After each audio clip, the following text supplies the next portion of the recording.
As a Grandmaster, my time has been spent slaying the most deadly creatures across RuneScape, but my favorite of them all is one of the least understood, the spider.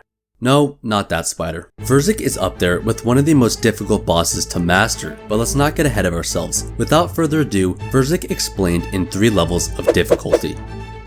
Verzik is the 6th and final boss within the Theater of Blood. She has 3 distinct phases accompanied by 3 different forms, all of which have unique mechanics requiring teamwork to complete effectively. A beginner team will complete phase 1 using a method often referred to as 416, popularized and commonly seen in World 416. The unofficial Theater of Blood world. The method consists of the first player, indicated by the orb order, specking twice with the Dawnbringer and dropping it at the throne for the next player. After the second player specs, the staff will start to be dropped behind the pillar, allowing for safe transfer.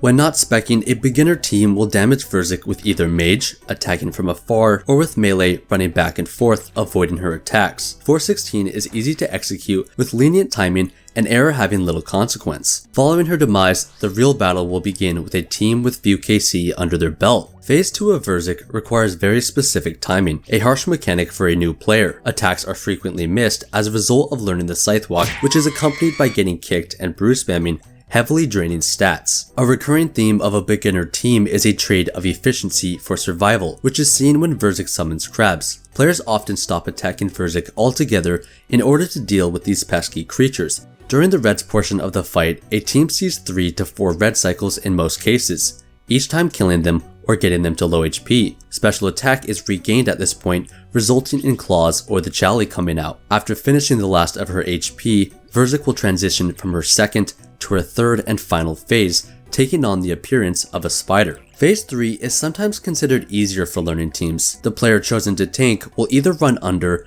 or away from her in order to prevent melee attacks. As a result, the tank misses attacks but ensures safety for the rest. The remainder of the team has a much less demanding job and will surround Verzik, simply flicking prayers and casually sipping brews in order to keep HP in a safe range. After some time, Verzik will use her first special attack of phase 3. She will summon crabs that cause players to run around in an attempt to not take damage. Next up, Verzik's second special attack, Webs, forces a learning team to rotate around the room and use mage or range in order to keep dealing damage, all while dodging the treacherous floor. After this, her third special attack is a powerful charge-up attack, requiring each member of the team to stand in a safe spot. As one could assume, Verzik entering her enraged form brings about additional elements to the fight. A team will sometimes heal Verzik because of her tornado, increasing the time spent in her lair. During her enraged form is often when a team will face her 4th and final special attack before repeating back to crabs. And that about does it. At the beginner level, the fundamentals are still being learned and teams are often figuring out the precise timing required at Verzik. This leads to lots of missed hits as well as inefficient hits because some of them are brewed down. Simply remembering each mechanic and putting in the reps is often the bridge between learners and intermediate. Now presenting the intermediate level. Right from the get-go, there is improvement with P1. While an intermediate team is often still using the 416 method, a greater understanding is obvious. Not only is tanking a mage hit less likely, but consistently getting in 2 scythe hits is second nature. Additionally, tick perfect knowledge is present, demonstrated by a player pre-firing with mage before their 2 scythe hits, increasing damage at no cost. Another subtle but notable improvement is a team switching to melee thralls as opposed to mage or range. When it comes to P2, an intermediate team is going to improve at almost every aspect. The scythe walk is much more dialed, resulting in less bounces and increased DPS. Popping crabs is more intuitive, allowing players to get more hits by getting back onto Verzik more quickly. The purple crab is often killed with a blowpipe, saving ticks. All of these increases in efficiency permits an intermediate team to bring more gear in exchange for supplies. A faster raid also means less prayer usage and less mistakes requiring less brews. A massive time save seen from intermediates is the concept of skipping reds, and not skipping reds when Verzik is at 5% HP like a beginner team might do. Skipping reds from 10 to 15% is often done at this tier. It comes from the combination of proper special attack usage, which was not exactly ideal at the beginner level, but also attacking Verzik earlier and ignoring reds after 1 hit. Now, one might argue this ability is a result of an intermediate team having better gear, and that may be true, true, but you can't discredit the improved skill level. Let's talk about P3. The first difference we see is the quality of tanking. The role of the tank is extremely important. Melee in your team not only causes damage, but it also causes brews to be sipped. What does that mean?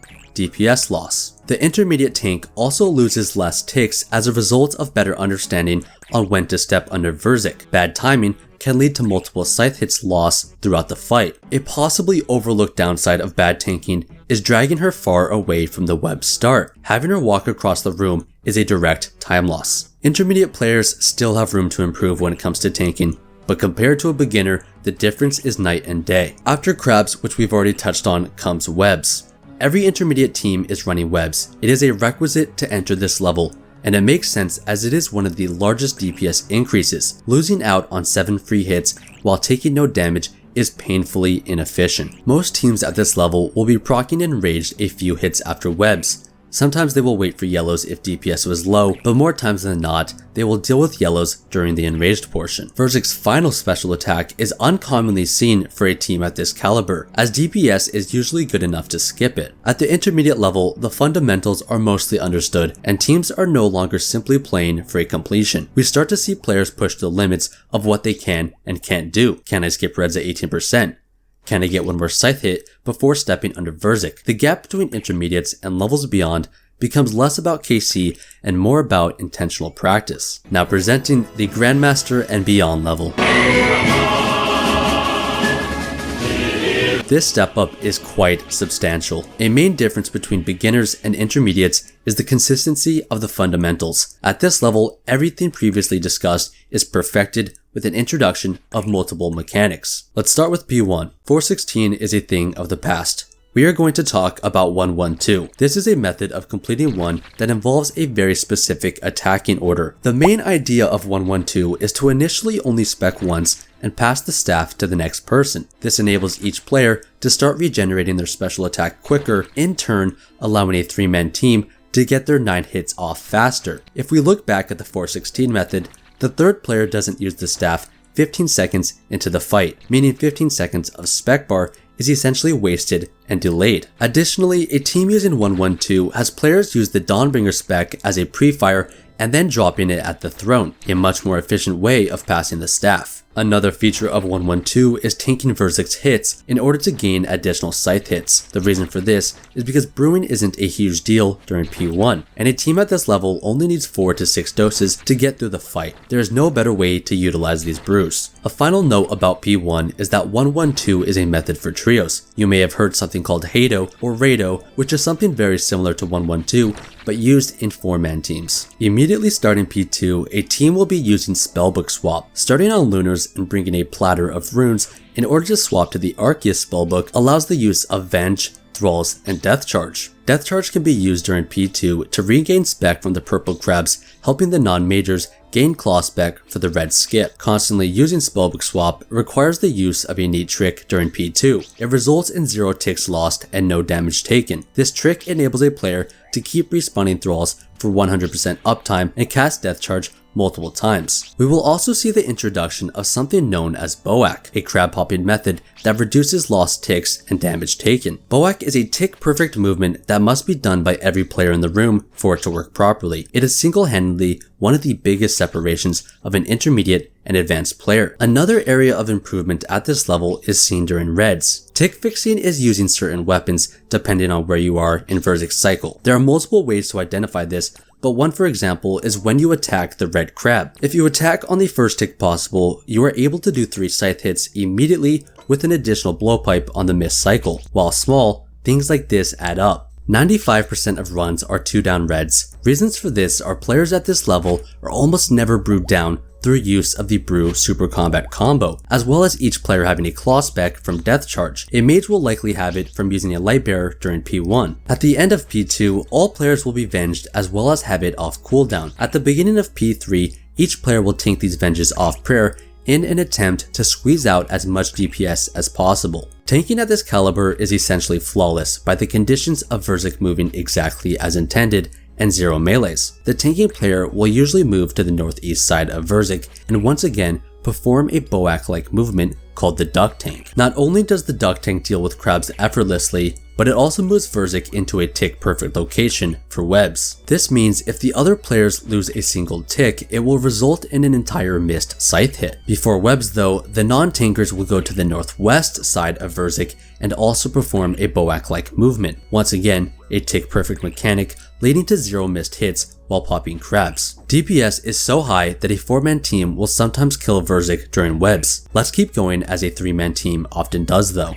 Immediately after webs, every player will enter into something known as the Pog Tank. It ensures 0 lost ticks, flawless tanking, and movement to render the enraged tornadoes useless. At this point, a team will often finish Verzik, but in rare scenarios, they will experience yellows. However, yellows is not much of a mechanic. It's just an unfortunate time loss, usually seen as a result of mistakes, not RNG. While these strategies are mostly done by players with upwards of 1000 KC, it does not mean you need that many. I have seen players with 200 KC at this level, and players with 2000 KC still in the intermediate level. Well, that does it for me guys. I hope you all enjoyed, and I will see you all next time.